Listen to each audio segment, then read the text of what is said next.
हीरा और चोर की कहानी। स्वामी सर्वप्रियानंद। एक गांव में एक वाक सिद्ध महात्मा आए। उन्होंने जिसको भी कहा वह सब पूर्ण हो गया। उस गांव में एक चोर ने जब यह बात सुनी तब वह महात्मा जी के पास जाकर उनके चरण पकड़कर बोला, बाबा जी, आप मुझे यह आशीर्वाद दीजिए ताकि मैं चोरी करूं लेकिन पकड़ा न जाऊं। साधु बाबा आश्चर्यचकित होकर बोले, यह क्या बात है? ऐसा कभी हो सकता है क्या? कभी मैं ऐसा आशीर्वाद दे सकता हूँ क्या? चोर हट करने लगा। वह बोला, बाबा जी, 6 वर्ष की आयु से मैं चोरी कर रहा हूँ। अब 60 वर्ष की मेरी आयु हो गई है तो भी कुछ सीखा नहीं जिससे जीविका चल सके। पहले पहले कई बार पकड़ा गया, मेरी पिटाई भी हुई, लेकिन अब आयु अधिक हो गई है और पिटाई भी सहन नहीं होती। नया कुछ सीखकर जीविका चला सकूं ऐसी आयु भी नहीं रही, इसलिए आपके पास आया। आपको आशीर्वाद देना ही पड़ेगा। साधु बाबा ने आश्चर्यचकित होते हुए कहा, ठीक है, मैं आशीर्वाद दे सकता हूँ और वह पूर्ण भी होगा, लेकिन मेरी एक शर्त है। चोर बोला, वह क्या? साधु बाबा ने कहा, तुम कभी झूठ नहीं बोलोगे, क्या स्वीकार है? चोर तुरंत सहमत हो गया। वह सोचा, जब पकड़ में ही नहीं आऊंगा तब सच बोलने में क्या हानि है। प्रसन्न चित्त से आशीर्वाद लेकर घर चला गया। दूसरे दिन रात में चोरी करने के लिए राजमहल की ओर चल पड़ा। अब वह अपने अंदर बहुत शक्ति का अनुभव करने लगा, क्योंकि वह जानता था कि नहीं पकड़ा जाएगा और काम भी अच्छे से हो जाएगा। राजमहल के पास जाकर उसने देखा कि रात के अंधेरे में कोई वहां टहल रहा है। उसने उसे देखकर समझा कि वह भी चोर है, इसका भी यही धंधा है। चोर तब उसके पास जाकर बोला, भाई, क्या तुम भी वही काम करने आए हो जो मैं करने आया हूँ? चलो हम दोनों मिलकर ही निपटाएं। तब दूसरे चोर ने कहा, ठीक है, मैं तुमको एक विशेष जानकारी दे सकता हूँ। क्या?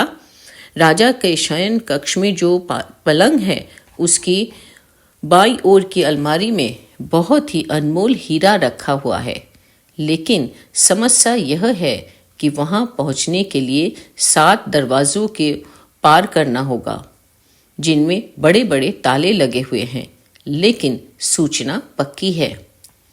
पहला चोर बोला, यह मेरे लिए कोई बड़ी बात नहीं, मैं बहुत दिनों से ही यही काम कर रहा हूँ। वह चोर आसानी से एक के बाद एक ताला तोड़कर राजा के शयन कक्ष में प्रवेश किया और देखा कि वहाँ अलमारी है। अलमारी खोलते ही बड़े बड़े 3 हीरो को देखा। चोर ने सोचा, 2 हीरा लेना ठीक रहेगा, क्योंकि 3 का बंटवारा करना कठिन है। हीरा तोड़ना कठिन है और खराब भी हो जाएगा। यह सोचकर वह 2 हीरा लेकर बाहर आ गया और दूसरे चोर के पास जाकर विस्तार से सब बताया। दूसरे चोर को 1 हीरा देने से वह बहुत खुश हो गया और बोला, भाई, अब से तुम्हारे साथ काम करूंगा। तुम अपना नाम पता बताओ, कल मैं सही समय तुम्हारे पास पहुंच जाऊंगा। पहला चोर पता बताकर घर चला गया और चैन से सो गया। दूसरे दिन सुबह उठते ही चोर ने देखा घर को चारों ओर से राजा के सिपाहियों ने घेर कर रखा है। चोर अवाक होकर सोचने लगा, ऐसा कैसे हुआ? तब तक सिपाहियों ने चोर को रस्सी से बांधकर राज दरबार में लाया। राजा ने घोषणा की कि कल मेरा अनमोल हीरा चोरी हो गया। राजा ने चोर की ओर इंगित कर कहा कि एक आदमी ने सूचित किया कि तुमने चोरी की है। चोर सोचने लगा, साधु बाबा की बात झूठी हो गई, यह कैसे हो सकता है? ऐसा हो ही नहीं सकता। चोर का साधु बाबा पर अटूट विश्वास था। सोचने लगा, जो होगा देखा जाएगा, मैं तो सच ही बोलूंगा। यह सोचकर चोर ने कहा, महाराज, मैंने चोरी की है। 3 हीरा वहां रखा था, जिसमें से मैंने केवल 2 ही लिया था। 1 हीरा भीतर में वहीं पर छोड़ दिया था। बंटवारा की सुविधा हेतु हमने 2 ही लिए थे। राजा ने मंत्री को आदेश दिया, मंत्री जी, आप मेरे कमरे में जाकर इसकी जांच पड़ताल कीजिए।